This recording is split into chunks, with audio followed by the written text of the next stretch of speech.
Greetings and salutations, and welcome to episode 207 of Ref the District. I'm Nathan Perry. That's Trev. No Stoner again tonight. He will be back, though, for the instant reaction after the Sunday Night Football matchup against the Tampa Bay Buccaneers. Looking forward to having him back. Of course, we stream live here every Wednesday on YouTube and Facebook at 7:30 Eastern. You can join us live and join the conversation. A couple people already in the chat. Appreciate them going on as well. We also can be found on your favorite audio platform. Make sure you leave us a rating and review wherever you are, so that way other people can find us as well. We appreciate everybody coming here, a part of the Believe Network, episode 207 here, Trev. The first Wednesday after the regular season, and we're not cleaning out lockers. We're not doing exit interviews. We're not firing coaches. We're talking about playoffs. Yeah, I know. It's crazy. It's such a weird spot to be in. It's a beautiful spot to be in. No complaints, but it is kind of weird. It is something we're not used to, and we're going to be talking about that in the game here today. It's our time. This playoffs feels different than the times most of us have experienced before. Maybe some of the older folks might remember the good old days, but as people found out on Sunday, just because I'm sporting a lot of gray in the beard, I did not get to experience a lot of that. I was only 6 years old when Washington Redskins won their last Super Bowl. So this is still fresh. This is new. This is something exciting. That's what's going to be our topic for today. It's our time in the game. We're going to have the Canon Fire Podcast. We had them on week one. We got them back again because it's a Buccaneers rematch on Sunday Night Football. Currently, Washington on BetOnline is only 3-point dogs. And you can, of course, BetOnline is the most trusted source for your betting platforms and source of online betting in 2025. If you're a seasoned fan, first-time bettor, BetOnline is your ultimate game day companion. It has the largest selection of odds from football, NBA, college basketball, NHL, UFC. BetOnline is the #1 sports betting source for the new year. Touchdowns, three-pointers, hat tricks. BetOnline has you covered on every game, every play, and every win. BetOnline, the game starts here. Of course, Ref the District asks that you bet responsibly and don't go hog wild, even though I know you really want to bet on your Washington Commanders this Sunday. We're going to be talking about that again later. The warm-up today is, what a season. We're going to get Trev's thoughts on the Dallas Cowboys game, but that really just kind of ran its course. So we're going to be talking a little bit more about specifically the season, talk about our best player, unsung hero, most disappointing player, defensive player of the year, offensive player of the year, and favorite moment. Those will all be here in What a Season. So make sure if you're in the chat that you're ready to comment on what those are. Trevor, Locked On Law, JG, Mike Lee, Scooby in the house as well. Gus is here. Jordan in the house. Doug here as well. Real Deal, Willie Will. And we appreciate everybody. And as Trevor has mentioned, don't forget to like, everybody. Hit that like button and share it with your friends so that way we can continue having great times here on Ref the District. 2024 was an excellent year, and I can only imagine 2025 is going to get better, Trev, as Washington has cap space. Washington has its QB of the future, and things are fantastic here in Washington. Now, we're going to talk a little bit about the future in It's Our Time and why we feel like this time is different for the playoffs. But let's first ask you, Trev. Dallas Cowboys, Washington did win that game. Maybe not in the fashion we would expect, but it is the fashion that Washington has been known for over this course of this season, with many late game comebacks. And it was a touchdown in the closing seconds to Terry McLaurin, a record-setting touchdown, by the way, to Terry McLaurin. What were your thoughts on the game, Trev? Kind of boring. There's no reason why we shouldn't come out starting faster against this Dallas Cowboys team when they have less firepower than they had the first time they played us when they beat us. No CeeDee Lamb, no Cooper Rush, no Zeke. I know he wasn't a factor, but he was still released before the game. So, I just figured we'd come out and it'd be boring because we mollywopped them and jumped down a huge lead and Mariota came in. But I did not know they were going to put Mariota in at that time. It was kind of a shock. I was like, is it really for rest or is Jaden hurt? Jaden had some leg soreness. We'll later on, but Mariota came in, finished the job, and we just did what we do, like you said, all year long. We just come back and win the game at the last second. I think that's going to come back and bite us in the butt sometime. I don't know when, but it will. But so far it hasn't. Knock on wood. Thank you. But yeah, just by the slow starts and the lack of offense efficiency and lack of running game puts us in these positions where we have to make a comeback and win, whether it's Mariota or JD5 back there. That's cool that we know that both quarterbacks can do it. But like I said, it was a depleted Washington team. All they had on there was Micah Parsons. And he came out with 2 sacks. I was like, oh, man, are we really about to – but no, we came back. It was boring. So. Jaden Daniels was not playing his best game for certain. And he took a couple sacks he really didn't need to. And hopefully he gets that out of his system. Locked on Law, who some people might say is a negative ninny, and I'll even hit the trombone for him. Seeing as Stone's not here, and it's normally who we save the trombone for. But Locked on Law does have a point. Not to put too fine of a point on things, Locked on Law says, we've been playing like complete and total crap since the bye week. And we mentioned, Trev, about how this is a team who's known for its comebacks. They scraped by a win against New Orleans. It looked like it was going to be a dominant win. They ended up only winning by a point, being saved by the fact that the 2-point conversion failed. They come back and beat Philadelphia on an insane run there in the fourth quarter from Jaden Daniels and company. And then you have the Atlanta game, which goes to overtime and you have to win. And then you have this game that takes Marcus Mariota fade route. Terry, who had several drops that game, makes a hands catch, high points the ball, comes down with the touchdown with single digit seconds left. Yes. To win that game. What is it about this team? Like you said, you talked about the resiliency and the fight in the team that it's Jaden Daniels, it's Marcus Mariota. The team's identity seems to be, Trev, that they will fight to the very end to win these games. But what does that mean to you? What's good about that? You mentioned it worries you a little bit because eventually your luck's going to run out. Eventually you're going to have OZ dropping a pass. Oh my God. And regulation. Thankfully, it didn't come back to bite us in the butt. Thankfully, that 50-plus yard field goal was missed. But OZ, if he catches that game's probably won in regulation. So what is it about the identity of the team, the cardiac, Washington? Someone give me a good name in the chat here for cardiac these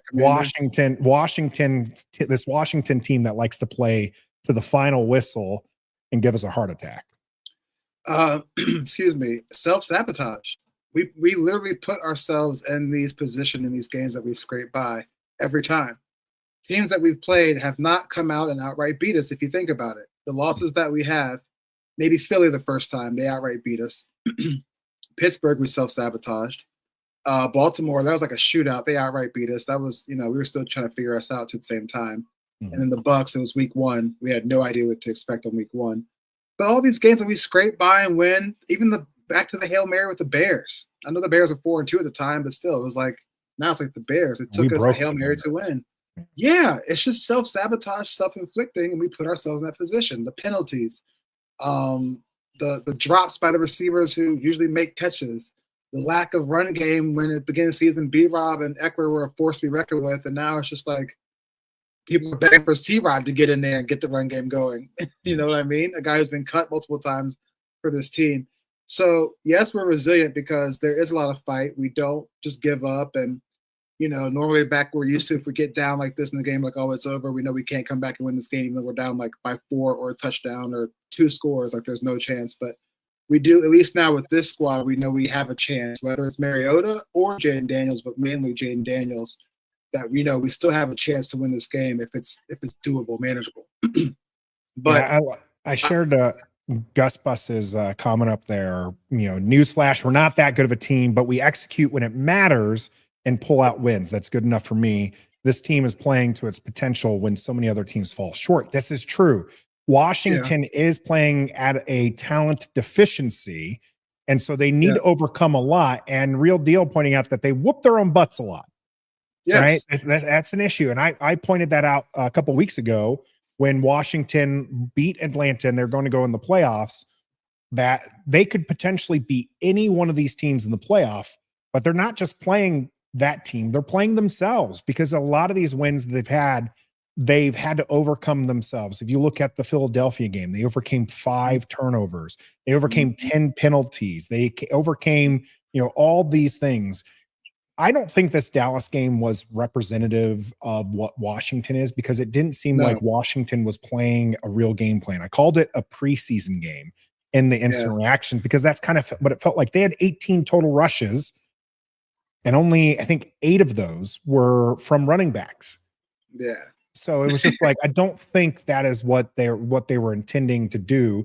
Gus also asking, do we beat a Cooper Rush-led Dallas team last Sunday? Absolutely, because of this identity that Washington has, that they're just going to look at the Dallas game previous, right?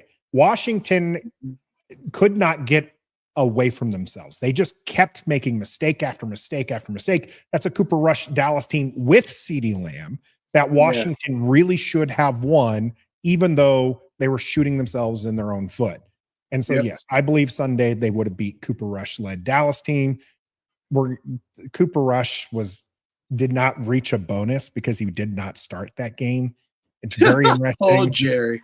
It's just so funny. And we're going to play against a team, the Buccaneers, who they made sure the last play that Evans was going to get his 1,000 yards. So that way he would have his record. In the division, we have Dallas, who doesn't play a quarterback because you don't want to give him a bonus. You have Philadelphia, who sits a guy who has a chance to beat a record, that's been around for 30, 40 years. I think it's 40 years now that record's been sitting around. And so Washington is not that team. And that part I can say I really love. And they fight for it. They made sure Terry McLaurin was going to get the record-setting touchdown. That's the only way they wanted to go out. And you saw that in the beginning of the game. JD was trying to find Terry McLaurin every chance he could, because he was just like, I messed up. I didn't get this guy last week. Gonna get him now. And he was just off target a lot. We'll see how that works out for us in the playoffs with a new new season, as Dan Quinn called it. Yes, sir. Now, one of the questions actually does refer to Jaden Daniels here. JG asking, question for you both. Do you think Jaden Daniels is dealing with another undisclosed rib injury? That hit in Atlanta was vicious. Trev, you're shaking your head? Nah, because I think if he was, he wouldn't be able to run around and scramble the way he's been doing the past few weeks. Because when he had that rib injury, he was not doing that. It was not even part of the run game when he had that rib injury. So, no, I don't think it's a rib injury at all. Yeah, I do agree that the hit in Atlanta, that worried me. A lot of people in the Atlanta game were talking about the sack that he kind of got folded in half. Yeah. And kind of holding the breath. The hit at the end that they had to take a timeout, that was the one that made me really question his health, because that was a big hit that he took broadside to the body that, potentially could have re-injured that rib area. I don't think it's the rib injury. They talked about a lower leg injury, and that's one of the reasons why he sat in the second half. They did seem content, Trev, on Sunday, that they had a playoff spot. And the motto, right, is anytime, anywhere, anyone, right? Anybody. Yep. They're not afraid of the Eagles. They would happily go up to the link and stomp them chickens into the ground. Yeah, for sure. Have some bird for the New Year festivities. And so I don't think that they were overly concerned about where they were placing. So they're like, let's just keep them healthy, because we don't need this game to make the playoffs. Right. Let's sit them, whether or not it's a rib injury, as JG is alluding to, or whether or not it was the lower leg injury that he had. It looked like maybe like a thigh contusion or something like that. That might have been but I think he was perfectly fine. Real deal pointing out the way Jaden was cheering for Mariota. I don't think he was hurt. He was very lively. He was pumped. And that was also good to see too. That's a great teammate. That is a great leader who, even when they're not in the game, are getting excited for their teammates. Absolutely. That's some good stuff there. So that one answers that one. Let's move on here. Gus saying, why not save the Super to Live awards for when the season is over? But Gus, the season is over. This is second season. Yeah, dogs. We get second breakfast here on Ref the District. We'll do playoff awards after the playoffs, but much like the NFL awards are for the regular season, not the playoffs, we're going to do some awards here right now. That's why we're doing the little extra awards that we have. Now, Trev, I'm going to kind of maybe do some reverse order here. Okay. Offensive player of the year, kind of mix it up. Who is Washington Commanders offensive player of the year? I'm going to let people know best player is coming up. So what we see in the real NFL is MVP usually goes to a quarterback.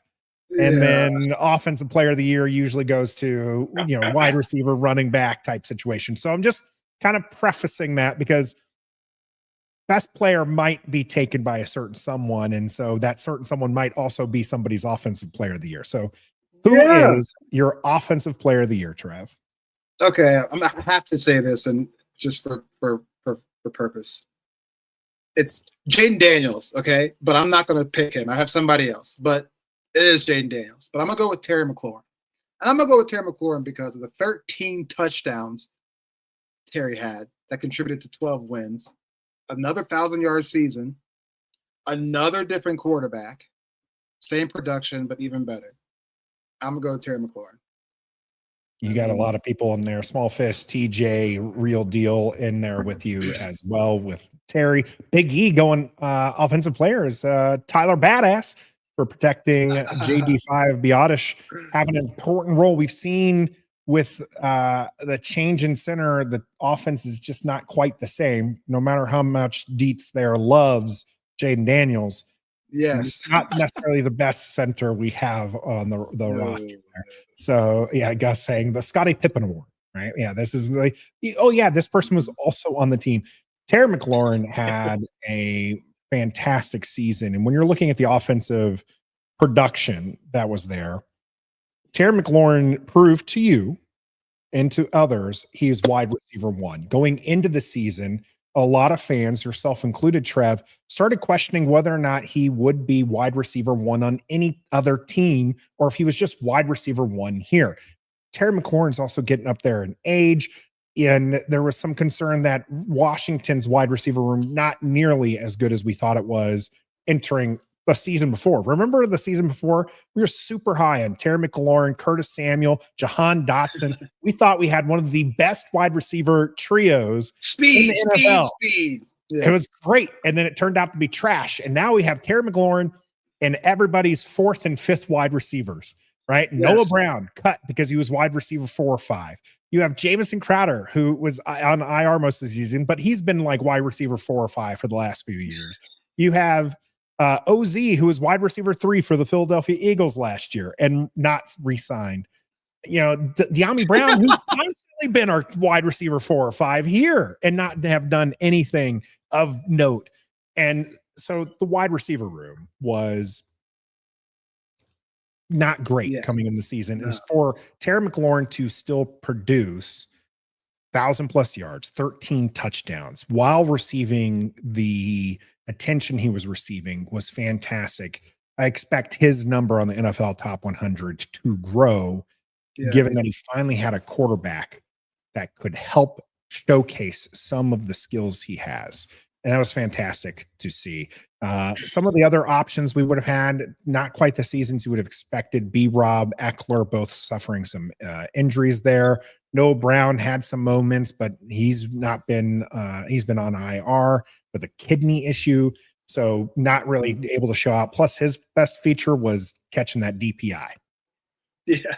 He was really good at catching a DPI, which is needed. He was though. Yeah, I think he might still actually lead the league in DPI, so that he's received. So really, Washington offensive line much better. Bobby Johnson, kudos to you, for taking this offensive line. Cliff Kingsbury for the play calling and everything, making what didn't seem that great. Wiley was much better this year for fans. I said that he wasn't bad last year, but a lot of people said that while he was bad, he looked a little bit better. So good stuff there as far as things are going. So Big E, nice of you to give the big guys a little bit of love there, but it's Terry. It's Terry. Yeah, JG, he's making up on lost times, JG, lost times. I mean, sorry. Let's move on to our defensive player of the year. Lots of choices. Lots of choices for this one, Trav. Wow. I'm interested to see where our viewers here go as far as the defensive player of the year for the Washington Commanders. Guys, it's tough. I'm gonna go Frankie Louvu. Frankie Louvu. I was gonna say Bobby Wagner, but I remember the interception and the pass breakups. Bobby Wagner has been a very good run inside linebacker for us, a good pass rush inside linebacker for us. He's like leading in a bunch of different categories. He's a Pro Bowl alternate, not even the starter, so that's a whole nother conversation. But Frankie Louvu, man, he's just lightning in a bottle. He's everywhere in the field. He'll come get the quarterback. He'll drop back and deflect passes, even intercept one. He's had a couple. Yeah, he's dropped two of them. He could have like dropped the interceptions. I know, but I know he's there. His hands on the ball. We haven't had a linebacker do that in I don't know how long. So I'll just baby steps. But Lubu's everywhere. Yeah, Dante Fowler's good because of the sacks. I mean, true. You could do Bobby Wagner because of his leading in the category. Nathan with Jeremy Chin, an underrated yes, player on this defense, I think. But Frankie Louvu just jumps out. It's just him. Every time the defense makes a stop, every 2 stops you hear Luvu's name. He has some impact on the play every single play. It's his energy, it's his excitement, and the fact that he does have that playmaking ability that's exciting to see for Washington going forward, because Washington, when we're going over the roster at the beginning of the season, Trev, we were looking at like who's a stud, right? Well, we needed a different category. We needed the superstar category. Jaden Daniels is a superstar, right? So we got a superstar on offense. Who's our superstar on defense? Bobby Wagner is a Hall of Famer. Yeah, he's our Hall of Famer on defense. But he is also on the older side. And so even though his name has that cachet, it brings some value to it, he's not the superstar that he was back when he was playing in Seattle. Frankie Louvu has superstar power. I do believe that if he can continue putting together these types of seasons, his name is going to be well known to the casual fans, not just Washington fans, but you're going to see people start recognizing Frankie Louvu across all circles because he just has kind of superstar power as far as that's concerned. He's performing like Bobby Wagner in his prime. If you think about it, Bobby Wagner was everywhere as a linebacker. Like, you feared Bobby Wagner when you had to play him. Now, like you said, it's just like a Hall of Fame name. He still got it. I mean, he's over 100 tackles every year. He's been in the league for 13 years. Still got it. But yes, Father Time is catching up. Frankie Louvu is now playing next to him. And he's been in Carolina and the Jets, and you had no idea who he was. And he comes to Washington for 1 year, and like he's a Pro Bowler now. Like, yeah, he's like a young Bobby Wagner in training right now. And who's he learning from? Bobby Wagner. Yeah, Jay Cash wants Mike Sandner still. A couple other votes for that one. I know that's Stoner's personal vote. I mean, if you think about it, if he doesn't move to the outside, think about how bad Washington would be right now, right? Like, he's not that good, right? If he's not as good as he is coming out the gates as a rookie, your outside corners would be Davis and Benjamin St. Juste. Oh my gosh, we would have been 5-12. It would have been a different game, right? It would have been a different thing. But they moved Sanders still to the outside. He plays well, and they're just like, we're going to keep you there. And so much so, Trev, that they traded for Lattimore. Yep. And your man here called it. I called it. I said, when Lattimore comes back, Benjamin St. Juste hits the bench, and you keep Sanders still outside and Iggy in the slot. And that's exactly what the team did, because you can't sit him. Mikey's one of your best defenders. Yeah, and Noah has been playing fantastic in the slot. I mean, he's had some issues these last couple of weeks, but he's been playing well enough to earn himself a bit of contract there as well. And so then it was like Benjamin St. Juste, he's the odd man out. You're going to have him back there. So Sandstrom, fantastic option. JG saying, if we don't give it to Mikey, you got to give, one of them, or he says, sorry, if you don't include Jaden Daniels, then San Rastil is definitely top rookie. He's definitely showed out. And I would say that in that order, it'd probably be Jaden Daniels, Mikey San Rastil, Brandon Coleman, Johnny Newton. Yeah. I like that order. Yeah, I think that's a fair order. And those guys have all played significant snaps and have looked good in here. The locked on law, that hurts. That hurts. Wow. It hurts a little bit calling me out there. My best player, and a couple of people mentioned him. You've kind of talked about him here a little bit, but it's Bobby Wagner. And Gus here, and I think Big E also has one that I'm going to star and get to here when it comes to Bobby Wagner. Bobby Wagner is this from Gus Bus. Wagner is not as sexy as Luvu or Fowler, but he's consistent, which is what we need for a new and youngish defense. Big E, Bobby, baby. It's more than stats, it's leadership.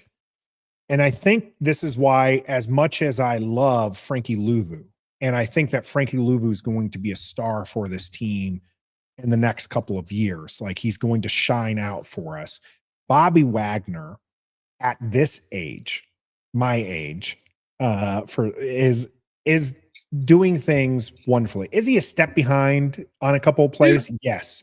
But he does something more than just play the game of football. He is teaching the game of football to this defense that's around him, and he's improving them. One of my favorite things all throughout the season, it's not going to end up being on my favorite moments that we're going to get to here in a little bit, Trev, but one of my favorite things is when the opposing offense is audibling, and Bobby goes up to the center, listens to what the audible is, backs up, and he's sitting there barking orders. And then Washington's defense gets the stop. He knows it's a chess game and the man can play some chess. Yeah, he can. Oh, Bobby Fischer. So yeah, Bobby Wagner is my pick for defensive player of the year. Let's get I hate to do this, but it was on the list, so I'm going to do this. But I like to stay positive. You're a 12-win team.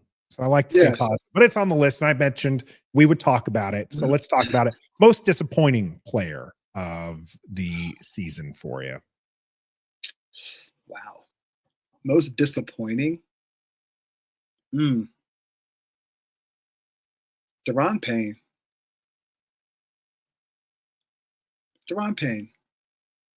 That push he did in Alabama. We're not very happy with that. Part of the Alabama wall that we drafted, played really well, earned a payday, which he got. And ever since that payday, it just seems like he's just out there. Do you know what I mean? He's not wreaking havoc. He's not wrecking games as he once was. There's a clip floating around, I think I put in the group chat, of him on that tackle. He had a tackle, and he literally just lets go again. And just kind of stands there and watches the guy go for it. I just don't get it. I don't get it. We pay him way too much money for his name not to be called that much on Sundays when it comes to stopping the run or getting to the quarterback. I will say, frankly, you don't hear a lot of people's names, but for as much money as we've invested in the defensive line, you think that we'd be a little bit better. You should hear Deron Payne's name at least. Yeah. Okay. I still think that he's a plus player. And unlike Big E, I'm not as down on Jonathan Allen as well. Right. But you're right. These are players who we need to see more of them in a disruptive way than what we have, right? They need to get better than that. Yeah, man. I will say, Trev, I didn't even think about this. Okay, but a lot of people pointing out Forbes, Benjamin St. Juste, Forbes, Mathis. You've got Jamin Davis. I'm I not. mean, these are guys who are no longer on the team. Some of them are. Benjamin St. Juste managed to stay on at least for this for the time being. But Yeah. think about that: 3 former draft picks, recent draft picks. You can go even Jahan Dotson being traded before the season. I mean, these were players that we had high expectations for. I personally thought Jamin Davis was going to be a revelation in this in this defense. I thought he was going to be Frankie Louvu-esque. What we got from Louvu was kind of what I expected from Jamin Davis. Use his speed, use that energy, use that sideline to sideline agility that he has to be disruptive. It just never manifested. That was disappointing. Forbes, as bad as Davis has been, Benjamin St. Juste with the defensive pass interferences, Forbes still couldn't find space in this defensive back room. That's disappointing. Mathis, who we never, you and me and Stoner have talked at length about not having wanted to draft in the first place, having a bunch of issues, getting to play this season, looking fine in the beginning of the season. I'm not going to admonish the young man. He was playing just okay, playing decent football for us, but something switched, and the coaching staff was like, "Yeah, we're going to sit a healthy Mathis, and we're going to pull up this practice squad guy that most people haven't ever heard of." Yeah. And it was just like, oh, okay. So Mathis isn't long for this team. So I just couldn't put Mathis as my most disappointing because I didn't have expectations for him. Right. Davis is a good one because I really had high expectations for him. But if I wanted to pick somebody on the team that I was really high on coming into the season, Trev, that didn't meet expectations, that's not a rookie, because Luke McCaffrey, a lot of people thought he was going to be a great wide receiver 3 for Washington, didn't manifest. A lot of people were expecting Ben Sinnott to be, Travis Kelce. That didn't manifest. No. Those are rookies. It's going to take some time. They've had some good tape out there. They have some rookie tape out there. But if we're looking at somebody who I had high expectations coming in this season, who didn't have as good of a season, not that they had a bad season, Quan Martin. I really expected Quan Martin to fly around and just be this player who we saw coming on towards the end of last season, where he was playing great, safety play, and he's been okay. It's not that he's been bad, but I mean, I expected interceptions. I expected big hits. I expected like this defense. Nobody is going to be throwing over the top of us because he was going to be that good. Didn't end up coming to fruition. But you know what? You shouldn't be so down on yourself because the previous regime sold us on all of these high expectations for these players, these no-name players, these lack of superstar in the draft, shall you say, players. Quan Martin, we were all sold, like you said, big hitter, interceptions, Landon Collins replacement will be just fine. Whatever. No.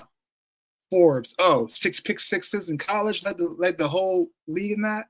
Oh, yeah. Forbes ball hawk, we got it. They sold us on all these expectations for the players that drafted here and we signed. So don't be so down on yourself. It's not really all of our fault. It's mainly the other regime's fault. Jamin Davis, day 2 linebacker. Why? Look at his sideline speed. He led the Kentucky in tackles, yada, yada. Okay, cool. He's a leader. Remember ever making a big deal of the fact he's from a military family? Yes.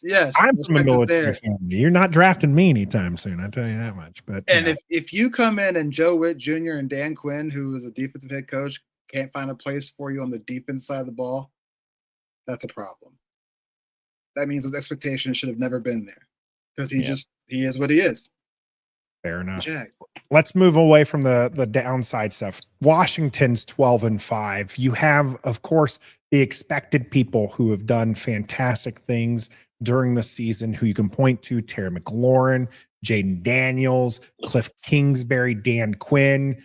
All these you're well aware of. But who, sir, is your unsung hero of the season? Who is a guy who does not, or guy or gal, who does not get enough praise for Washington getting to 12 wins this season? First time in 30 years. 30 plus years. Doesn't get enough praise. Ooh, that's tough.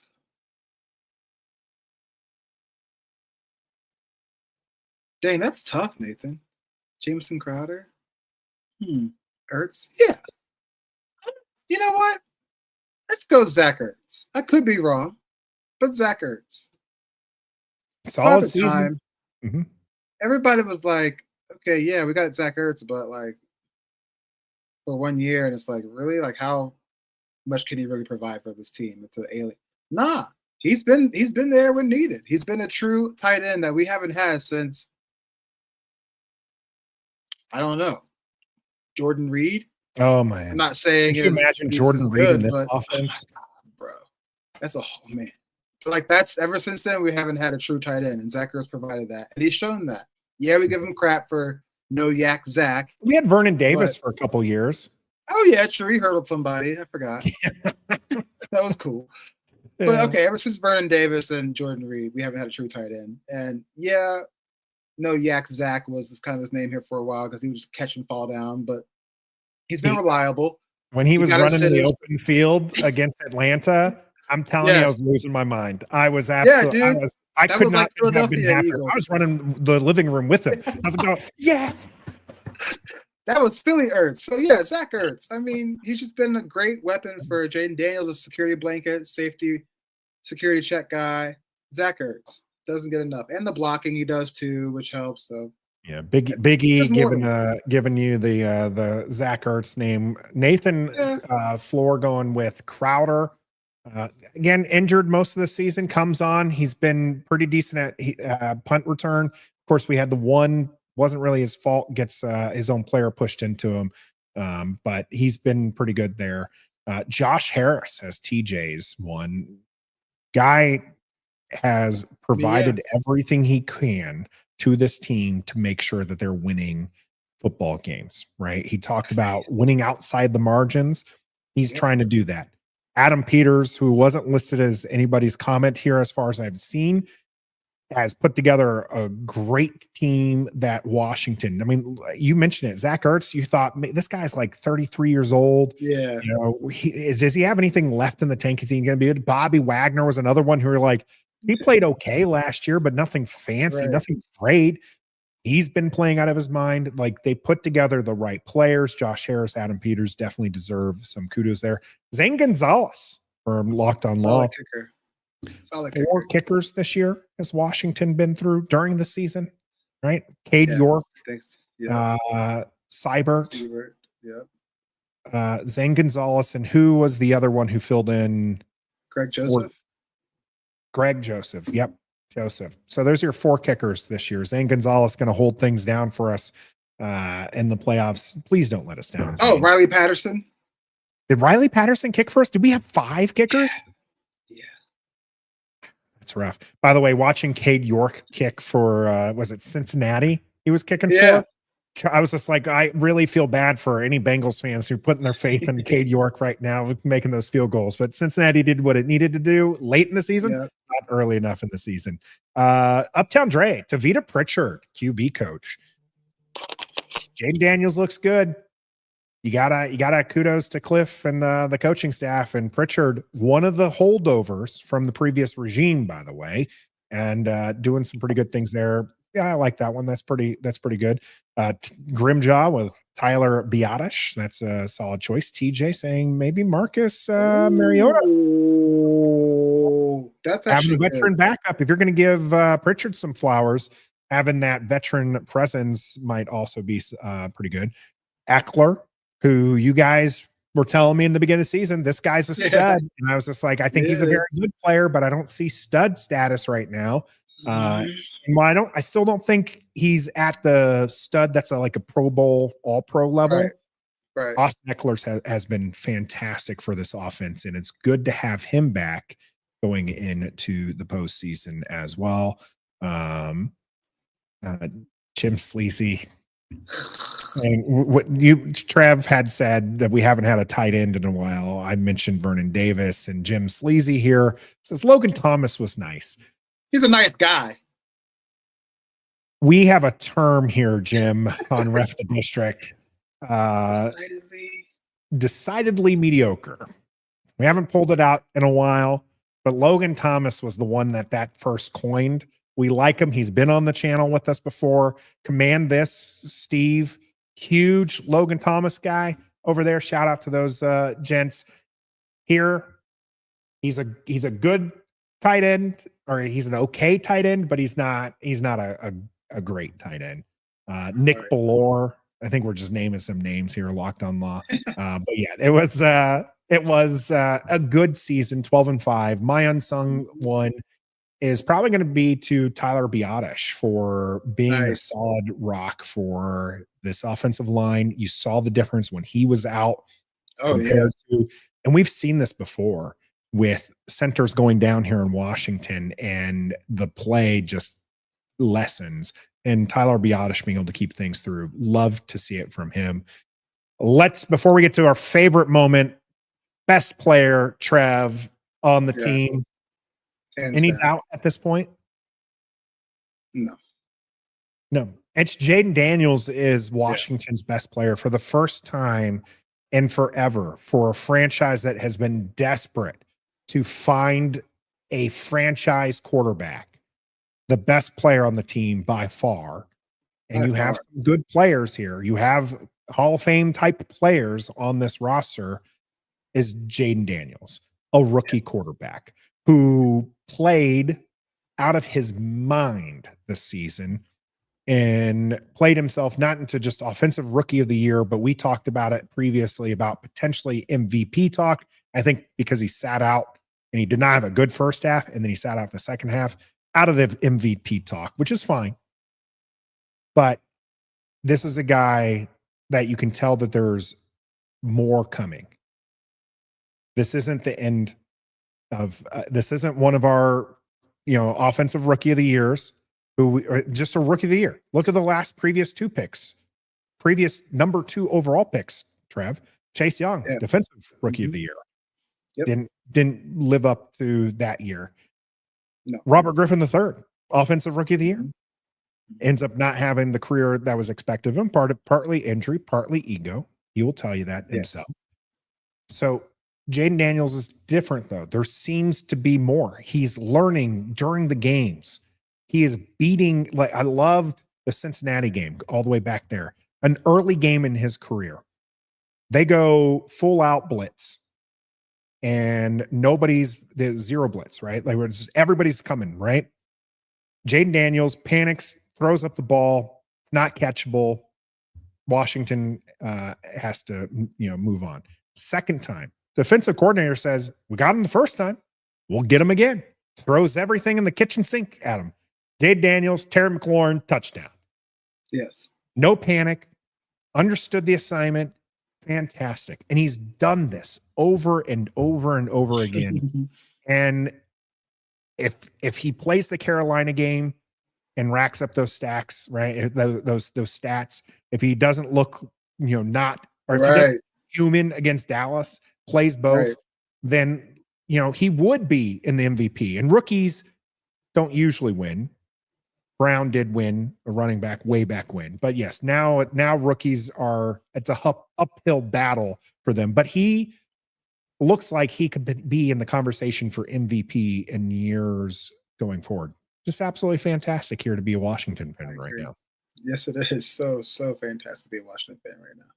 Well, let's talk about our favorite moment. Oh, man. Favorite moment? Favorite moment. Let's hear about them in the chats too. Probably the win against Atlanta Falcons to solidify our playoff spot. I mean, I could go through so many that could be, favorite. Obviously, the Hail Mary. Obviously, the comeback with the Hail Mary, Larry with the Hail Mary, yeah. Just all that stuff. But we made the playoffs. We were in the mathematics of making the playoffs, and we did what we had to do to get there. And we're here now. We had to beat the Atlanta Falcons on Sunday night, by the way, facing a brand new quarterback. We have a brand new quarterback ourselves. Everybody's watching. Pressure's on. And we gut it out and make the playoffs with that win. I mean, it was just we're playing football in January. We're playing meaningful football in meaningful football in January. We're not doing mock drafts. We don't even know when we're drafting.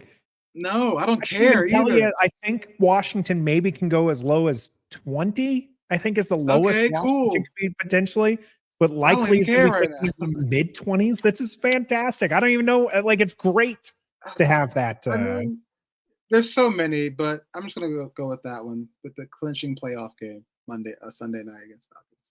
Yeah, that one. That's a fair one. I do like that answer. A lot of Hail Marys are the answer here. John going with all of it.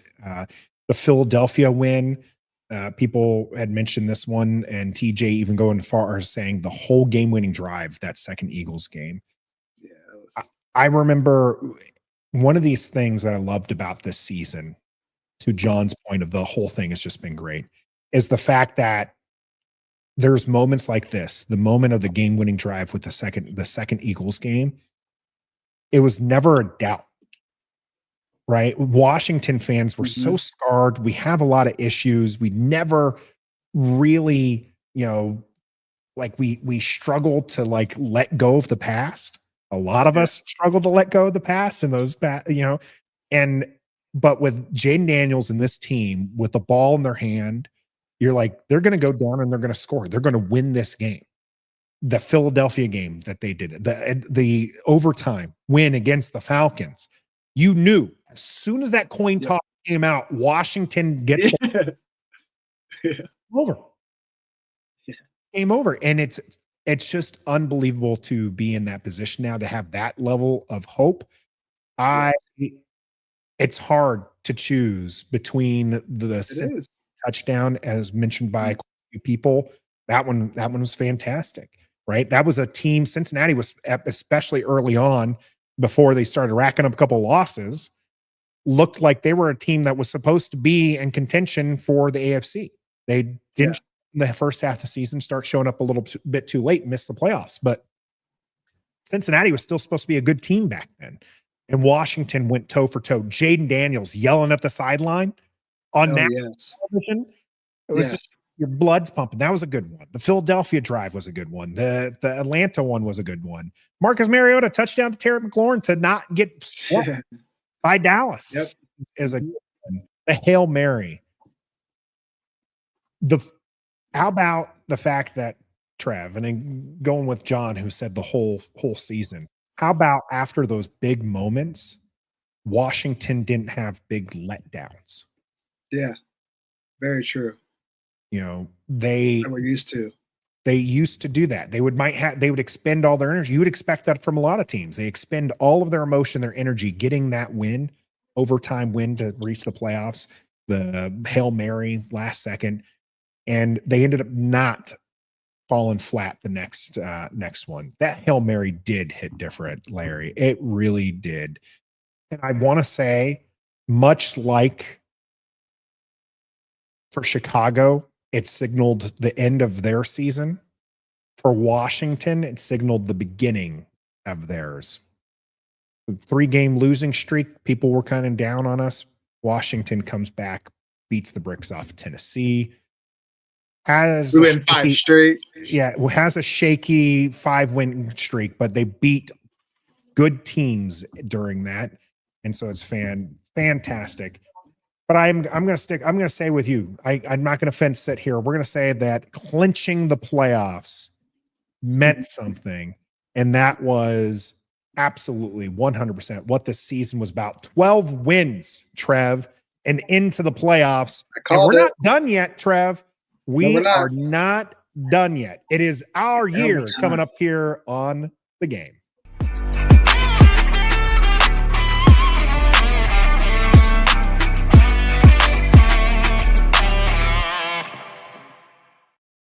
Welcome to The Game here on episode 125, episode 207 of Ref the District. There's 125 people watching, Trev. And I want to urge them to hit that like button.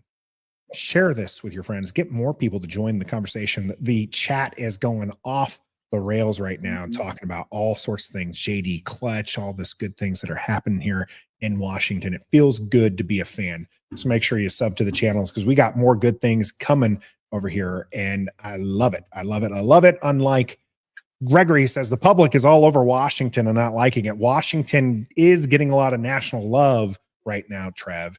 A lot because we're skipping into the playoffs with Jaden Daniels, 12 wins.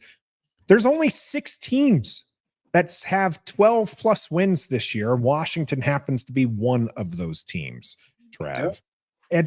It's a different type of feeling. How does this playoff season feel different from years past? Obviously, the last one's going to be easy answer because we were a losing team, a 7-9 team in 2020. How is this, though, different from those playoff appearances before? Well, we don't have Dan Snyder in the front office. That's for one. 2, it's just we look like a competent football team this year. And I know when we had our G3, we made the playoffs, and we went on that 6-game or whatever win streak to be 10-6 or something like that to make the playoffs, which was cool. That was awesome. But this is just, we started off the season hot. We were 7-2 at one point. We weren't 3-6. You know, we looked like we belonged in the NFL. We're getting a lot of respect from the media, local and national.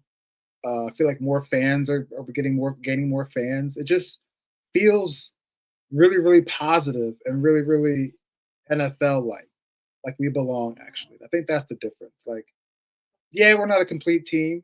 Yeah, we're nowhere near perfect, and we scrape by for these wins, but it's different because Dan Quinn is there, Cliff Kingsbury is there, Joe Witt's there, Josh Harris, Adam Peters, Magic Johnson. I mean, it goes from the very, very top all the way down to Johnny Newton and down to Tress Way and whoever is on practice squad. It just feels like we actually belong and we're actually building something here. I know in the past we've said we're building, but it never felt like it. This year we literally built it from the ground up. We went and got a brand new owner, brand new coaching staff, and all these different guys who were Jags on other teams or star players on other teams, star players on other teams that they were losing, like the Panthers, the Jets, bottom of the barrel teams. And we brought them here and formed 12 wins and a trip to the postseason to play meaningful football in January. It just feels like we're actually making progress of becoming what we used to be, what this organization used to be before Dan Snyder took over and just made it to something that we're not. Dollar in the jar for Trev. That makes sense. Yeah. No, it does. Yeah, like 2 or 3. Yeah, UX for it says kind of similar vein here. This team has won all the games we should have won in the past, but didn't. This is a team, we talked about it when a lot of people were considering Washington a fraud. When we had that conversation a month, 6 weeks ago, when Washington was amidst a 3-game losing streak, we talked about as Washington a fraud because they were losing to good teams, but they still had a winning record. And it came down to a lot of different things, but the main point of it was Washington had a winning record because they were beating the teams they were supposed to beat. In the years past, we haven't been seeing that. In the years past, when you had a 4th-ranked schedule, you were still losing those games. Even if you were a third-ranked schedule or 2nd-ranked, you were losing those games year in and year out. Washington was putting together wins against teams they were supposed to beat. They were blowing out teams that they were supposed to blow out. And it was that is one of the biggest difference makers. And then Washington stepped up to the plate and beat Philadelphia to answer those questions, saying, we understand people are knocking us for not beating a winning team. So we're going to knock out the number 1 defense, because a lot of people will talk about Hurts that game and all this other stuff. Washington embarrassed the top defense at that time in the league. Just absolutely, Jaden Daniels putting the game on his shoulders, putting Jalen Carter on skates. Yes. Putting to bed any of that talk about Washington being a fraud here. Greg with a callback. The culture is damn good, he says. It is. It is. And we're seeing a lot of this right now. Larry, right team, right moment. TJ mentioned the culture. Tommy T, we have direction now. From top to bottom, Trev, Adam Peters to the ball boy. Yeah. Talked about on this channel, because after that one, he remembers the ball was in the end zone, and he runs and he grabs. Like, this is a special moment. The Hail Mary play is what it was. So from Peters, Josh Harris, Adam Peters, all the way down to the ball boy, the kicking ball boy, not even his ball, the kicking boy. We have direction anytime, anywhere, anybody. What does that mean for you as a fan who you're young enough, you don't remember that Super Bowl win? No. What does that mean now for you to have a team that is in one direction? Just makes you feel relevant. Makes you feel good about being a fan for the team that you're a fan of. It's refreshing to have a direction and not just going out and doing this and doing that and hoping it works well, and then we get mad knowing that it probably shouldn't work well, but we still get mad when it doesn't. Here we've already gotten spoiled when we were on that 3-game losing streak to go 7-5. We were like, what is, and all it takes is winning. And I know it's so cliche, but literally winning cures everything when it comes to the sport of National Football League. So any place, anytime, anybody just makes me feel like doesn't matter who we have. We have Jaden Daniels, or we have Bo Nix, we have Caleb Williams, or we have, Kirk Cousins. Anytime, any place, anywhere, we're not backing down. We're going to stand there toe to toe and give it our all for 4 quarters and see let the best man win. And that's all we ask. And to piggyback on that real quick, now we're starting to get the respect of the league and future opponents. Nobody in the league took us seriously. Even if they were out of conference, out of division, it was like, oh, we got Washington, that's a dub.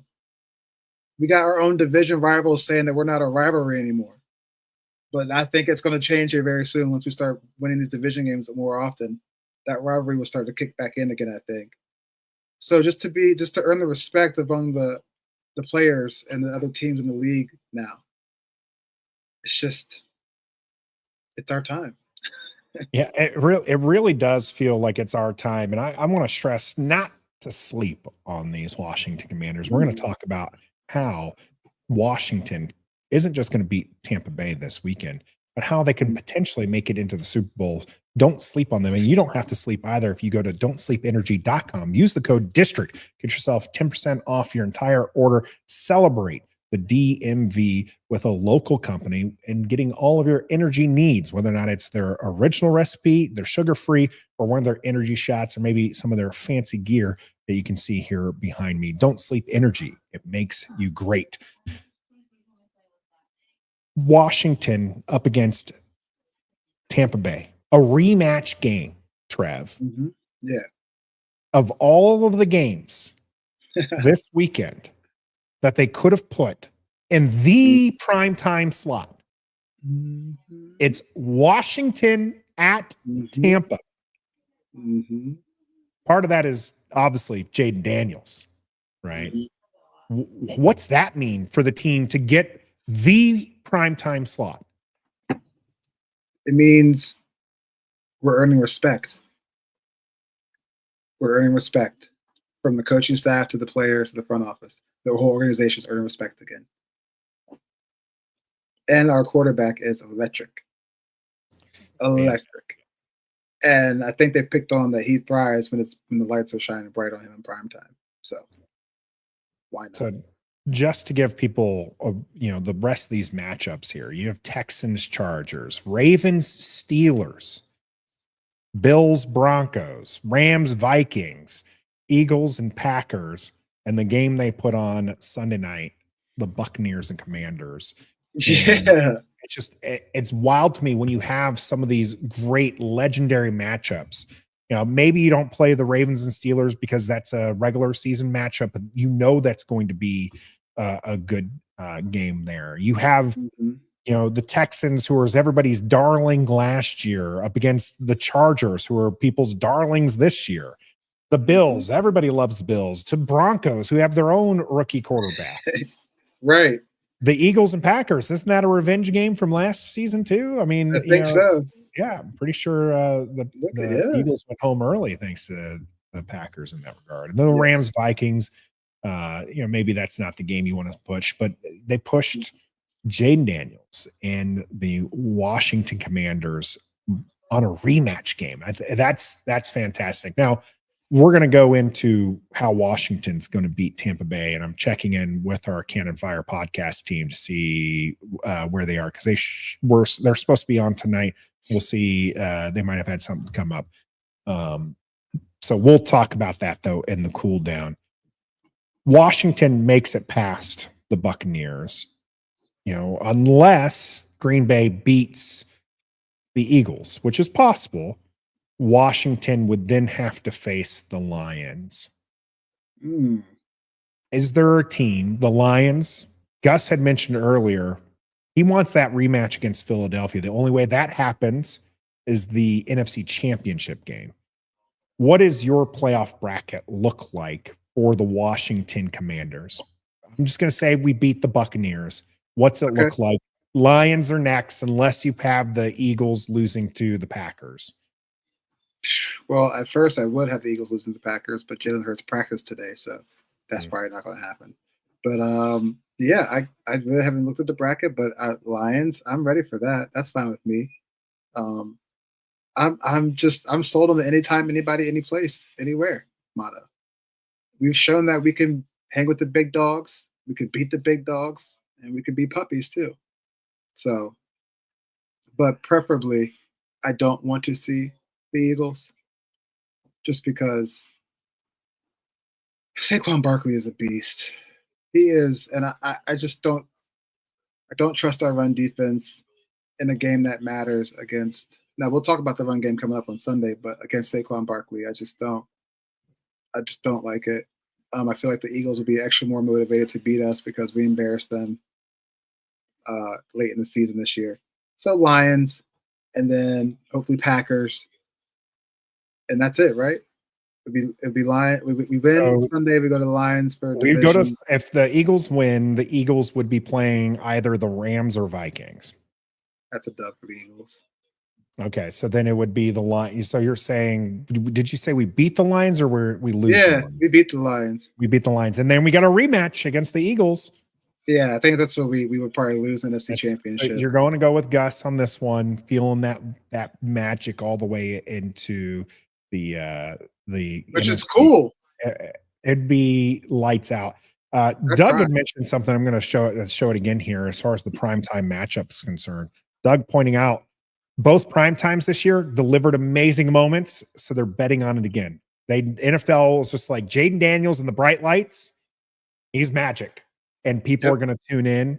If you look at the Falcons game, 20 million, nearly 20 million people tuned into that game and got to see Jaden Daniels deliver in overtime.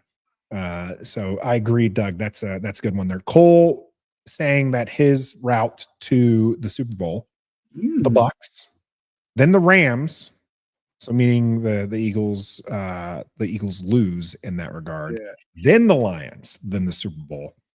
We had our man Stoner talk about how he actually kind of likes that Lions matchup as well, because they have a lot of injuries on defense. And while they're still performing, could they perform against a high electric offense that is the Washington Commanders? That is something to behold out here as well. A lot of people saying maybe the Lions are going to be too much for Washington. That's possible. They could. That's possible. I do feel like there's some questions on whether or not Washington's not a perfect team. They're an electric team, and they're a team who could kind of come in and beat anyone, anywhere, anytime. But it is something that Washington does have to kind of take a look at. That's future. Let's pin that conversation, Trev, until next week, when we'll be talking about our next matchup after we beat the Bucs. But first, let's talk about these Buccaneers. We're going to have the Canon Fire Podcast on here in about 10 minutes. So you're going to want to stick around for them, but we're going to stay here in the game. It's our time, Trev. Yes, Washington, prime time against Tampa Bay in Tampa Bay, a rematch against week 1 opponent, Tampa Bay Buccaneers. How is this game going to be different than week 1, where Washington had quite possibly its worst loss of the season, losing 37-20? We're going to look like we know what we're doing on both sides of the ball. We know what to expect from Jaden Daniels now. At the same time, we don't know what to expect because he still pulls out rabbits and hats pretty much every week. We've gotten more gelling, more continuity. Everybody on the team has learned from week 1. Some players are here that were not here week 1. We've obviously improved since week 1. Mm-hmm. So I think it's going to look like a much more focused, nitty-gritty football game. It's going to be punches thrown by both teams, but instead of the unknown from us, we're going to come out and be more serviceable than we were week 1. Yeah, people pointing out we found our identity. There's the first game, as Larry had mentioned. This game, by the way, didn't get out of hand again until the fourth quarter. This is kind of one of the other identities Washington has had. As many fourth quarter comebacks and victories Washington has had, they've also had quite a bit of fourth quarter letdowns, Tampa Bay being one of those. Washington going into the fourth quarter was only down 23-14. Still a reasonable game in that regards. A touchdown gets you within 1 score. A field goal would win it. A touchdown would win it as well. So, unfortunately, in less than 2 minutes, they have Baker Mayfield to McMillan. Now it's 30-14. Washington unable to get things rolling. Then Mike Evans 1-yard touchdown pass from Baker Mayfield on a 12-play, 91-yard drive that took up nearly 8 minutes of time, 37-14. Washington tries to make it respectable, gets a touchdown there with 12, 37-20. But it was a fourth quarter kind of collapse there for Washington. How will Washington prevent that fourth quarter collapse? I really don't know if they'll prevent it, but I think they'll be resilient enough to overcome it. But that's been our MO all year. We self-sabotage. We self-inflict ourselves. We play undisciplined football that gets us into these nail biters. Now, don't get me wrong. Nail biters are fun. They're annoying. My body and my chest and my heart rate doesn't really like them like that. But, I mean, it's the formula that we have right now. So we just can't. We just got to play. We got to play our style of football, but at the same time, play different. Get a different MO out there. No, don't self-sabotage. Just go in there with better focus and execution, and don't put yourself in a position where we have to figure out, okay, and where we have to lean on JD5 again to make a comeback win again. So I don't think it would be as bad, Trev, if you're talking a shootout game. If it's like the Cincinnati game, for instance, where it's just two good teams going toe-to-toe and it's going to be who blinks first. As much as that's not good for the defense, I don't think that's nearly as bad as what we've seen, which is Washington playing a solid half and then letting everything all break loose. If you even go back to that first Philadelphia game, it was 10-6 going into the fourth quarter, and then all hell broke loose. And Washington ends up losing that one pretty handedly. Washington, again, scoring late to kind of make it more respectable, an 8-point loss. But realistically, that game got out of hand and got out of hand quickly, like this Tampa Bay one. Not getting out of hand, but get a round of applause in the horns. There we go. $5 super chat. All three NFC matchups in the first round are revenge games. The road teams lost. I'm betting all underdogs on the NFC money line. Ted getting fancy there with this one. We appreciate the $5 super chat, Ted.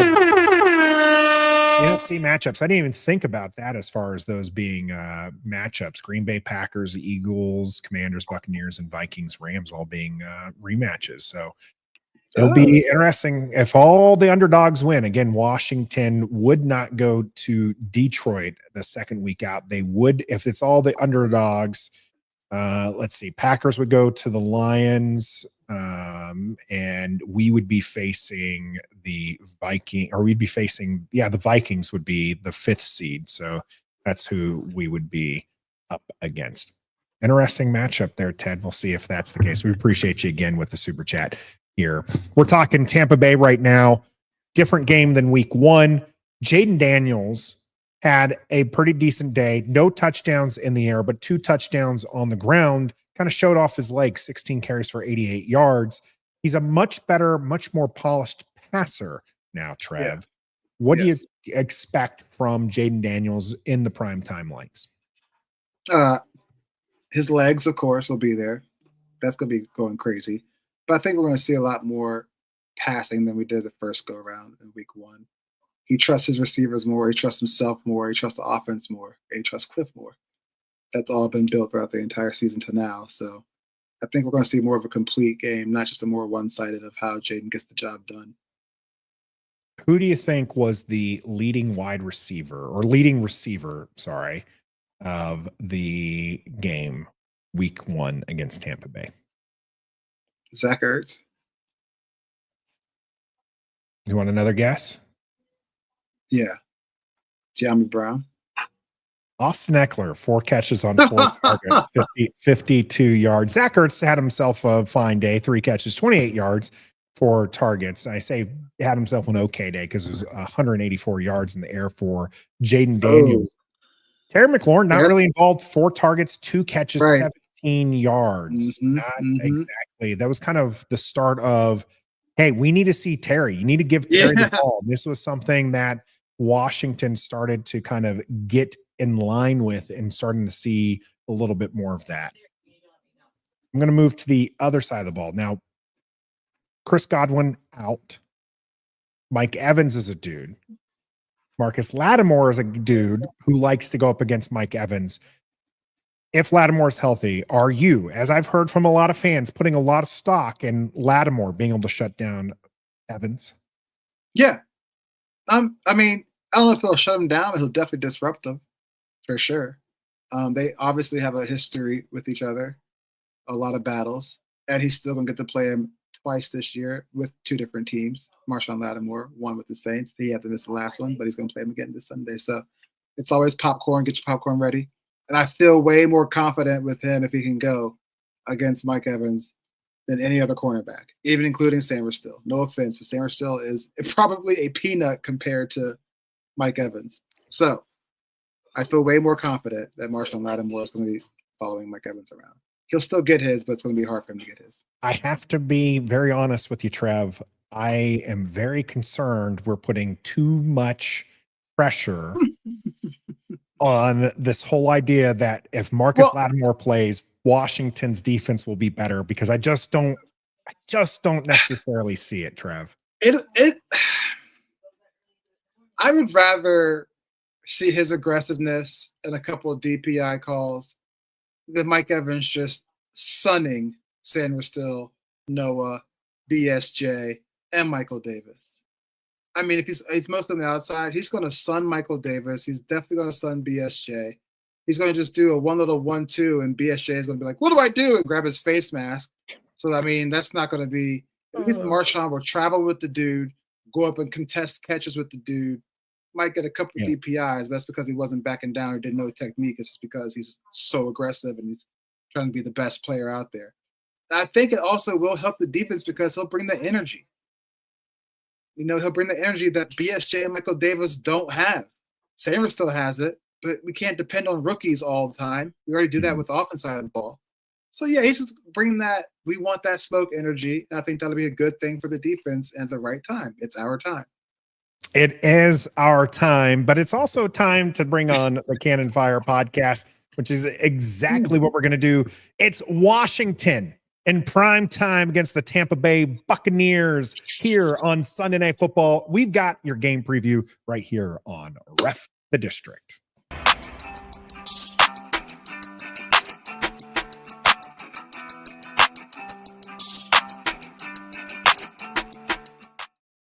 Welcome back to the channel. It's Rhett Matthew of the Canon Fire Podcast here on Ref the District to break down playoff football between our Washington Commanders and his Tampa Bay Buccaneers, a rematch of game one, week one for both of these teams. Rhett, we appreciate you jumping back on here with us to break down this game. I appreciate you guys. Quite literally right back where we began. I'm excited to see how this game plays out. Two very different football teams than the ones that met all the way back in week one. But who would have thought it played out this way, huh? Yeah, I wanted to go back. I didn't get to it just yet, but maybe I'll have to go back up, make a short out of this to see what we talked about week one. And if maybe we predicted seeing each other in the playoffs, because that's what ended up happening. Let it be known that I was one of the few people who gave Washington their props this year. I recognize that Jaden Daniels, I liked him a lot coming out of the draft, and I'm glad that with every week that goes by, that take is aging better and better. But he is the real deal. So I definitely think the Bucs in certain ways are going to have their hands full this weekend. It should be one hell of a game. Very competitive, I think. Well, one of those competitions that we were talking about here on Ref the District was Marcus Lattimore dealing with a hamstring injury, but a lot of Washington fans expect him to play and renew this rivalry he has with Mike Evans. That's the talk, and it's the kind of a high talk here in the DC area. What's it like down in Tampa Bay as far as Mike Evans, who the team made sure that he was going to get to his 11th 1,000-yard receiving year? What is it there in Tampa? What's the talk against Marcus Lattimore? Well, depending on the fans that you talk to, Mike Evans making sure he got his 1,000 yards this season may have been more important than making the postseason. Mike Evans means a lot to every fan of the Buccaneers organization. You know, I think when it's all said and done, even if he plays 2, 3, 4 more years at this point, he will be a top Buccaneer of all time. A lot of people have a very soft, special place in their hearts for a guy like Derek Brooks, and deservedly so. He was one of the best at his positions for damn near 20 years. He was Mr. Buccaneer, but Mike Evans is right there with him. So everybody's very happy to see him, make that happen. Took the last play of the game for them to make it happen. He missed 4 games this year, so the fact they were able to get it is really, really cool. And I think, for a franchise like the Buccaneers, who is still a small market in a lot of ways, still gets disrespected, I think, to have a guy like Mike Evans just continue to break through, continue to put himself on the national spotlight. That's a big deal for a lot of the fans down here. But Marshawn Lattimore, man, I got to tell you, this guy and Mike Evans. You guys were talking about it earlier. I heard it when I jumped in here. I don't think he's going to shut Mike down, but I do think that Lattimore is one of the few NFL players that legitimately can get the best of Mike Evans at times. Mike has plenty of highlights on the guy, but there's just as many games you can pull up between the Bucs and the Saints where there really wasn't anything going for Mike Evans or the rest of this Buccaneers pass attack. They shut down the Bucs twice handily in that 2020 season. One of them, they put up 48 points. The other one, they shut the Bucs out 9-0, but it was an incredibly frustrating day for the offense both times. So Marshawn Lattimore was a huge part of that. And, Dan Quinn's a good defensive coach. He has game planned for Mike Evans in the past as well. He had to play Mike Evans twice a year when he was coaching Atlanta. So I think they're going to try and do their best to capitalize on what Lattimore can do to slow down Mike Evans. He's one of the few guys that definitely still can do it. So I think that's going to be a huge matchup to watch. It seems like Bucky Irvin has taken over the running back role down there in Tampa Bay. Rachaad White, I liked him. Are we going to be able to see any Rachaad White on Sunday, or is it mainly Bucky Irvin? And what's the future for Rachaad White looking like?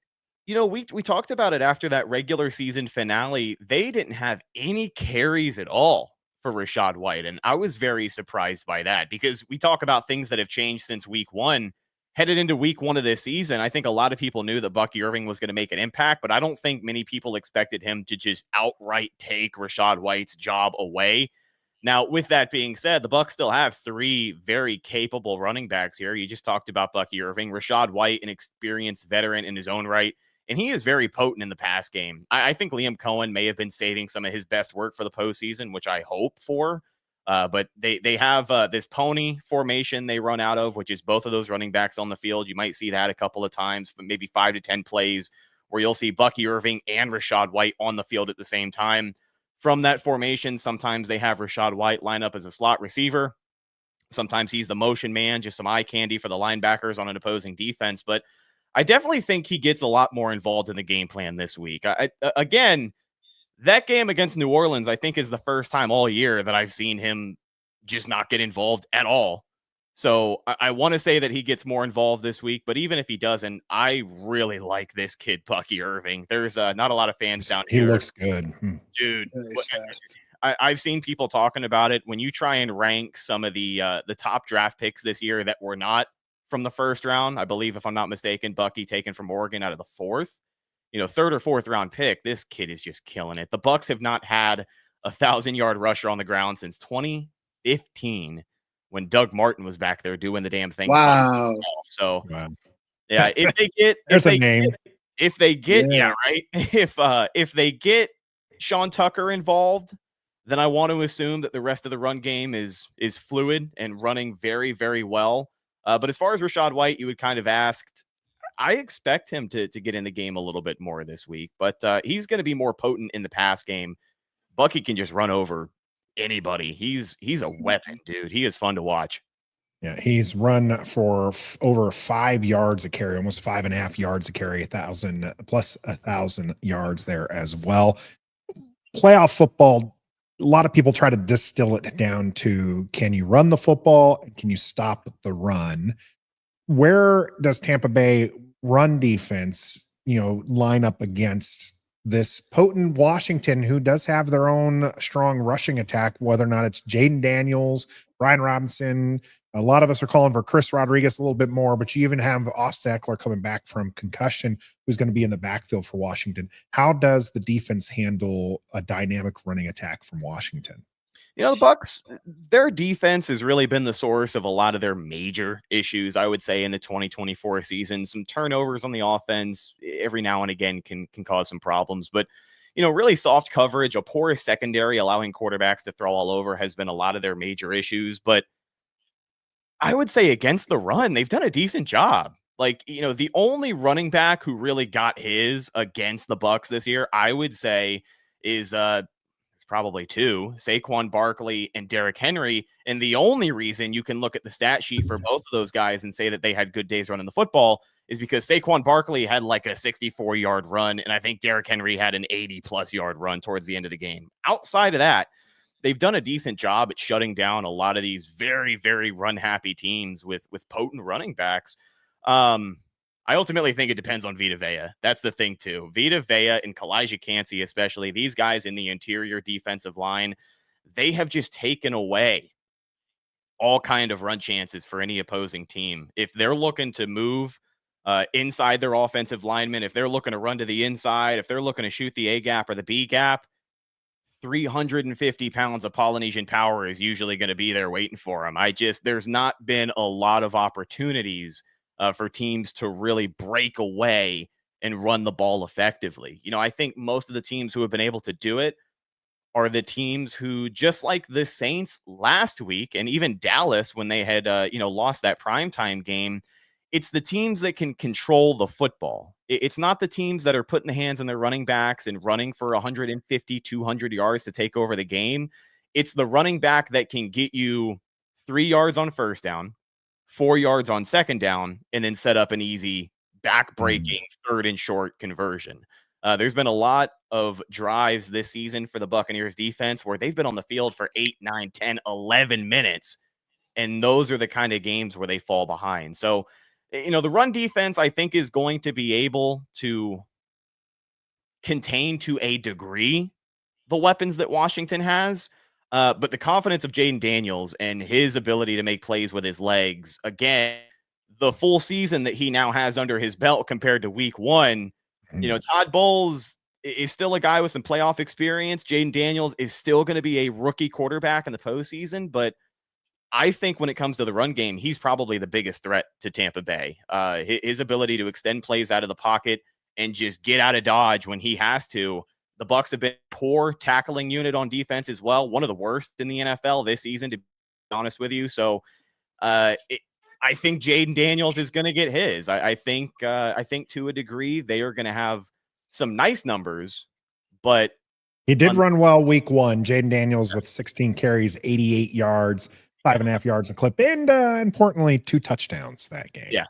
Yeah, I definitely think he is still a threat, much more than he was in week 1. And you just read off the numbers there, so saying it enough. And it's, but I think overall, it might be a losing battle if they force the run after so long, depending on how this one shakes out as well. I just talked about, the Bucs falling behind to a lot of these teams. It's because of a slow start on their end. The first half of that Saints game, the first half of that Dallas game, up until the Saints game in week 18, the Bucs were 0-6 when the opponent scored first. So if it's a slow start for the Buccaneers offense and you've got a Washington unit that is just moving the ball at will, it could be a very frustrating afternoon. The Bucs had to rally to take down the Saints in the second half. The Saints are not a playoff team. So, if the Bucs don't start hot here, it could be a long afternoon. But I definitely think with the firepower that Washington has, and again, just the threat of Jaden Daniels, the type of quarterback he is, the blueprint, if you will, for his play style, he is a Buck killer through and through. So it could be a long day. Well, you heard it, Trev. Score first, and that's all we got to do to win this game. They're 1-6 so far against teams that have scored first. I'll take it. So let's get to X factors. Who are the Buccaneers that we should either look out for, or probably just start against notoriety over the last few weeks that can have an impact on this game on Sunday? I know you guys brought back a familiar face, and Shaq Barrett is back in Tampa, right? Do we look forward to seeing him being the Shaq Barrett we know, or is that just like a whatever kind of deal? At this point, you got to respect Shaq for what he's done. He's going to be in the Buccaneer history books forever. Still to this day, the single season sack franchise leader, 19.5 sacks in a season for him back in that 2019 season. But I think the Bucs are just hoping for him to maybe have 1 or 2 splash plays a game. 31, 32 years old at this point, coming out of retirement. It's a good fit for the Bucs because they've needed all the help they can get along the defensive line this season, specifically in that pass rush and the edge rusher room. Kalijah Kancey and Vita Vea, both of those guys had over 7 sacks from the interior defensive line. Kalijah Kancey, second-year defensive tackle, one of my favorite players on the team, led the team with 7.5. Vita Vea was right behind him with 7.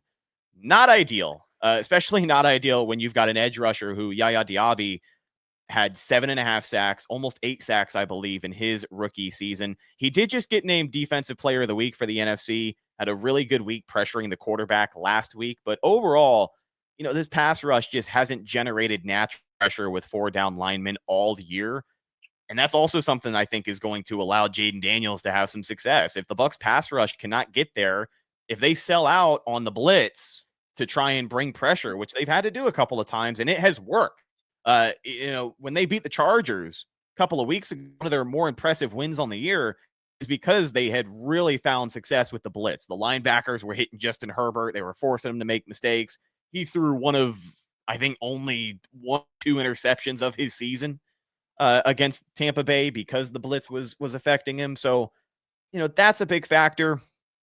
But I would say on the defensive side of the ball there, Shaq Barrett, you're hoping for a splash play. He is a veteran. But as far as X factors on the offensive side of the ball, I think with all the hype around with all the hype around Bucky Irving, Jalen McMillan is getting lost in the shuffle a little bit here. Really good last few games with Chris Godwin out. 7 touchdowns over the last 5 games of the Buccaneers season. There's still parts of his game that he absolutely can step up and still develop. I think there were a couple of points this year, especially after Mike Evans and Chris Godwin had gone down and they were missing both of those guys for a couple of weeks there. You had hoped McMillan would step up a little bit sooner, but I mean, better late than never at this point. He has absolutely exploded these last several weeks. And, the whole finger gun debacle, I don't know if all that the Buccaneers, got a load of against New Orleans, but he got a first down, did a little celebration. They decided to throw the flag after not throwing it for 18 weeks. But the first thing he did as a rookie wide receiver in the NFL was go over to the sideline, apologize to his teammates, and apologize to his coaches.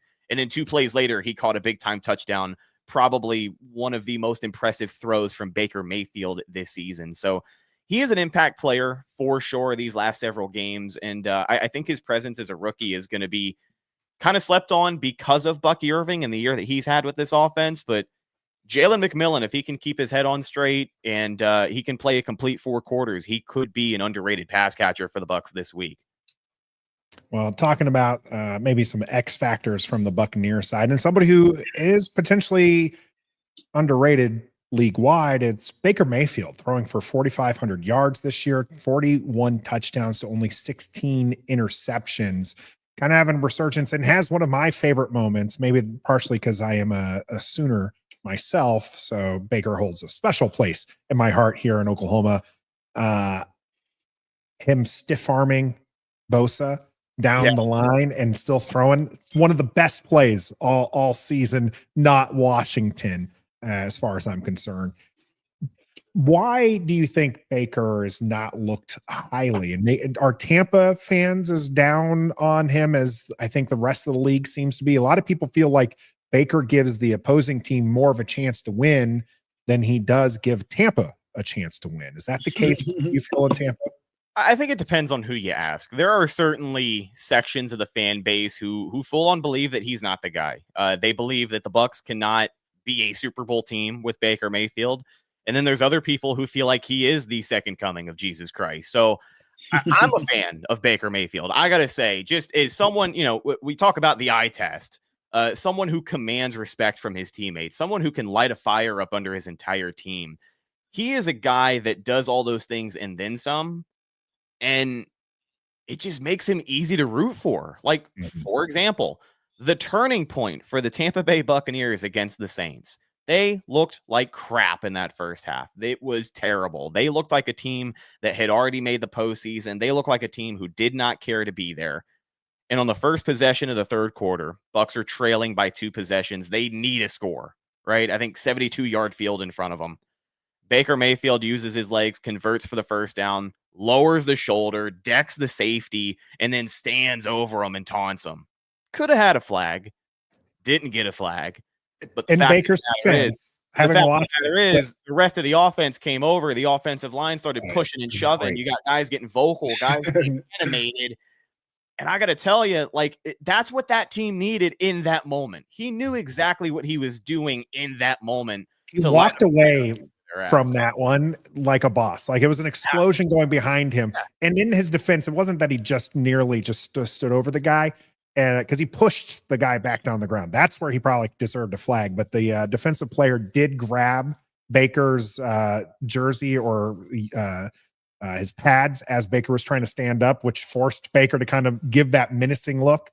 But then, as the offensive line and the explosions happen, Baker walks back out to the middle center field like, all right, we got to play, guys. We got to do something. And you're right. It was a great turning point for the Buccaneers. They had to wake up. We were up. watching because we needed to know who we were going to play against. So that's they had to wake up. They had to produce, and I think that's really been their biggest problem this year on the offensive side of the ball.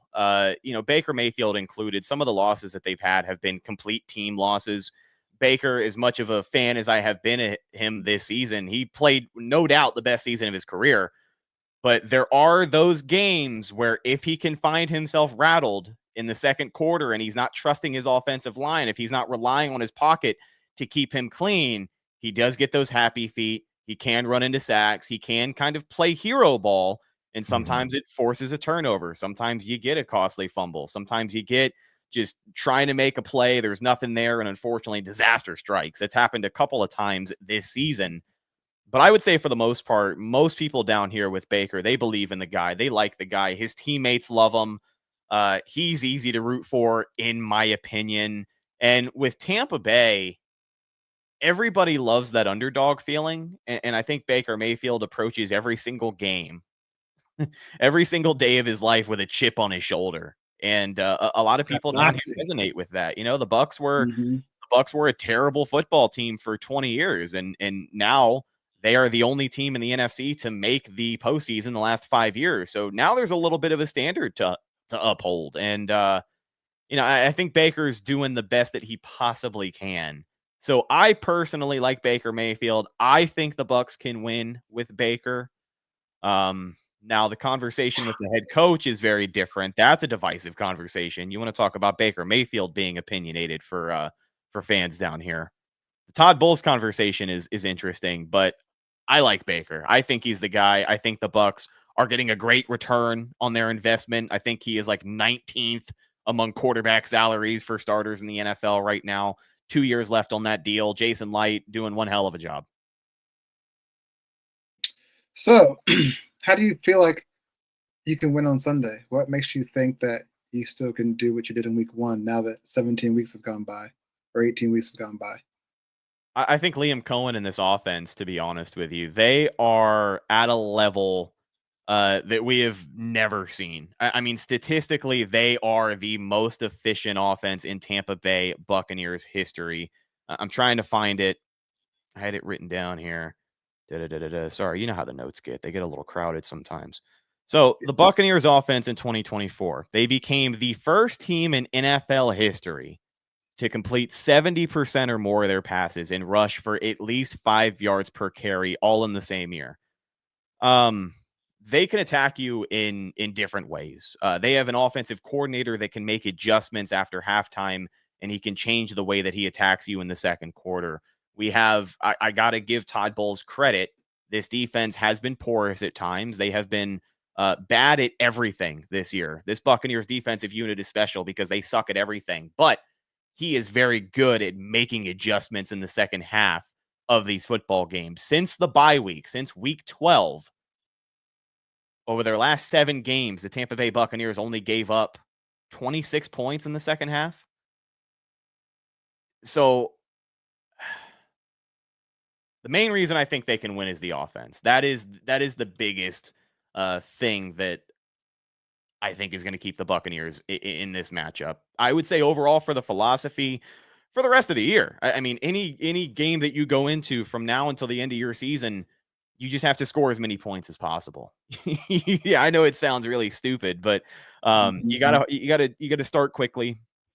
You need to get points on the board. If it's not the first drive, then you get a stop, and you need to be the first team to score points. But they need to score and not look back. They need to not play down to their competition. They need to go into halftime with a 2-possession lead and be just as aggressive in that third quarter to find the end zone again, because they have allowed themselves to collapse at times this year. And that's just not going to fly in the postseason, especially if you have an offense that cannot figure things out. They lost in Dallas because of a slow start on offense. They almost lost to New Orleans because of a slow start on offense. They were luckily able to figure it out. Defense was able to get some big time stops down the stretch, and they were able to win the game. But that's not going to fly against better teams. It's not going to fly against a 12-5 Washington team who is in the postseason. Like, these are playoff teams for a reason. Also known for coming back. Exactly. Lots of late game heroics coming from Washington this year. Exactly. Yes, sir. So, I think the Bucs on the offensive side of the ball have shown me this year that they can win in more ways than one, which I'm very excited for. But with the defense playing the way that they have been suspect. I don't entirely trust them for 4 quarters here. And the turnover margin is another point of discussion as well. I think Washington came into this game, what are they, +1? I would have to look, but yeah, they're not as good as we'd want to be. They have had a couple bad games. The Philadelphia game, 5 turnovers did not help. I believe they're in the positive, but the Bucs are -6. Yeah. And one of the things this offense has done well at times is bounce back after, a misstep. When they played the Saints the first time in New Orleans, they hung 51 points on them, but they looked like crap all throughout that second quarter. Like, they just weren't doing anything. They couldn't get out of their own way at times. So when the offense is on, when they're scoring points, in my humble opinion, I think the only team that can beat the Tampa Bay Buccaneers is the Tampa Bay Buccaneers. And that's when the offense is humming. That's when everything is working the way that it should. But we know how things go in the NFL. It doesn't ever work the way that it should. So, if it's a slow start for this offense, again, I think it could be a very long afternoon. But if the Bucs are in a position where at the end of the first quarter it's 13-3 or 10-0, and Washington has to play catch up, I think that is a favorable position for the Bucs to be in. But it's all about a hot start. 9-1 this year when they score first, 1-6 when they don't. So we shall see. Yeah, we got to score first. Several similarities there because Washington going to rely on its offense because its defense isn't necessarily up to snuff, and a lot of late game or heroics that you can't necessarily rely on. TJ had a question for you before I get to my final one. TJ here asking, is Cade Otton playing? Because, man, Washington can't guard tight ends. Man, it's going to be interesting to see. And I think that's an injury that Bucs fans are not talking enough about. Today was just a walkthrough. So they had a full practice today. Cade Otton would have been listed as limited. Apparently he is trending in the right direction, but that guy had a career season. And again, with the fireworks on the offensive side of the ball, you got all these pass catchers. Everybody's caught up, and Mike Evans getting his 1,000 yards, Bucky Irving kind of being the guy. Cade Otton was having a career season. And the week that he was not in the lineup against Dallas, they could not run the ball very well. Now they have found ways to run the ball since then, and they have a good enough offensive line to do so. But that's a huge part of his game that I think not a lot of people were talking about. Now, if he's limited, my guess is no. But it is interesting that you bring up the tight end position because the Buccaneers have a rookie tight end named Devin Culp, who is an undrafted free agent. And he had played up until a few weeks ago. He had literally only played 5 snaps through 10 games. And then Cade Otton goes down. He comes into the lineup, makes his debut, and he's looked good. Man, he is a big, sneaky, athletic tight end. I don't know if this playoff run is going to be where he breaks out per se, but if he regularly finds himself in the lineup next year for the Bucs and they still have Liam Cohen as offensive coordinator, Devin Culp could be a sneaky problem for a lot of teams. Payne Durham as well has kind of stepped up, and he's played well, but I don't think either one of those guys are as potent of a pass catcher as Cade Otton has been. He was one of the main targets that stepped up when the Bucs were missing Chris Godwin and Mike Evans. So right now it's a hard maybe. My gut says no, but never say never. Today he would have been limited, so we shall see. Todd Bowles said he's trending in the right direction, though. Well, it'll be a matchup to watch there on Sunday night. Mike had pointed out the Bucs are 2-1 against us in the playoffs, so he's really scared for the Commanders. Things might go different. Jordan's going to be there in person ahead of the game, leaving Sunday morning, then going back home right after the game. That is going to be a late night for you. It's going to be a late night here on Ref the District. We'll have an instant reaction that night. Doesn't matter if it's after midnight. The old guys will be staying up and providing your instant reaction. You can catch that live here on YouTube and Facebook. It'll be posted afterwards. Right, we appreciate you jumping on with Ref the District, but we can't let you go without giving us how you feel the game's going to go and a score, if you please. Absolutely. Choose wisely. Choose wisely. Oh, man. Well, I was going to throw this in there as well. A fun fact, the Buccaneers is going to be wearing red and pewter for this matchup. They are 6-1 all time in the postseason wearing red and pewter uniforms. The one loss that they have, Washington Commanders, is to the good old Washington Commanders. So love to see. We shall see. I'm also a little superstitious about really dumb stuff like uniform colors. 2020, that 2020 season, the Buccaneers were undefeated in their white jerseys and pewter pants. They won the goddamn Super Bowl. And they were undefeated in that color combo for quite a while. I think 2021 when they lost their first game against wasn't the Rams. I don't remember. It's not important. But anyways, this is going to be a fun game. I think the NFL wants to put the rookie on a national stage, and that is another thing that scares the hell out of me. Is the Buccaneers played 4 primetime games this year? They didn't win a single one of them. Let's go. Yeah, they look like shit on primetime Let's this year. go. Pardon my language, but yeah, the Bucs look like crap on primetime this year. So I'm hoping that they show up. Come on, Rat. Jaden Daniels too was the one quarterback I didn't really want to see. He shines in prime time. I know he's a rookie. And I think that the rookie experience is going to give Todd Bowles the edge there for sure. Because just like week 1, Todd Bowles is going to show Jaden Daniels something on the defensive line that he hasn't seen all year. It's just he's saving his best for the postseason. With that being said, competitive game, back and forth game, maybe frustrating at times.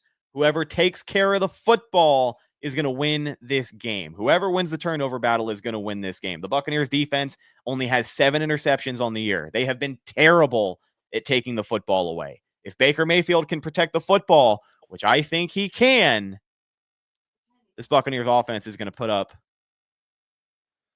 oh shit, feels like a lot for a playoff game, but I'm going to say 31-28 final score. I can't come on here and not pick the Bucs. So 31-28, I think the Bucs win this game, but literally could go either way. I am very excited and anxious for this matchup here. Let's hear it, Trev. Let's sing it. Let's sing some Hail the Commanders. Who do you got, my man? I'm going to have to go with the Commanders 27-23. I think you guys will be 23-20 for a lot part of the fourth quarter. We'll come down and do what we always do and score a fourth-quarter touchdown, hold you guys away, and win 27-23.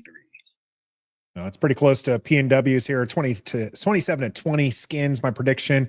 But got to be at work. Got to take care of something. All right, you have a good one there. TJ, 28-24 with the Commanders. Gregory, 31-27 Bucks. Yeah, Greg. our Debbie Downer there, Gregory, in the chat. Now, we put a poll up, and 1,000 votes in. 91% say Washington Commanders are going to win this game. Of course, we might be a little bit bias here on Ref the District and wearing our burgundy and gold glasses. I called Washington making it out of the wild card round 3 weeks ago. You did.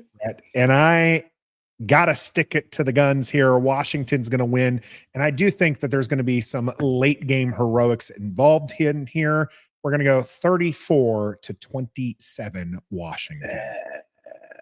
So we'll see how things go. It's a Sunday night matchup, prime time. Our Washington Commanders again, Rhett Matthews, Tampa Bay Buccaneers. You can catch Rhett on his own podcast. We have had a couple Buck fans come in. Where can they find you here as a Buccaneer shouting you out? Every platform at Canon Fire Podcast, social media, Facebook, Instagram, Twitter.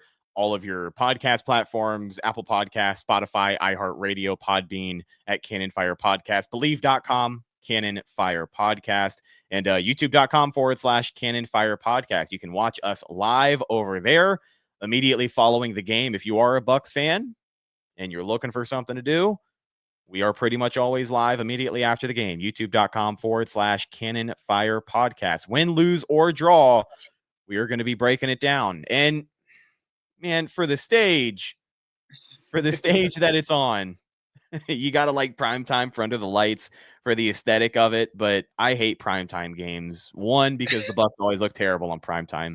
And two, you've already said this, Nathan. It's going to be a late night, dude. We're going to be show till 2 a.m, which is always such fun when you've got work the next day. Yeah. I am thankful. This is like the few times I'm thankful to be in Oklahoma rather than the DC coast, because that 1 hour difference helps quite a bit. Yeah, it helps just a little bit. Well, Rhett, we do appreciate you coming on here. Do go check out his channel and his podcast. As you can tell, very knowledgeable there. And as Roger here is telling you, hit that like button.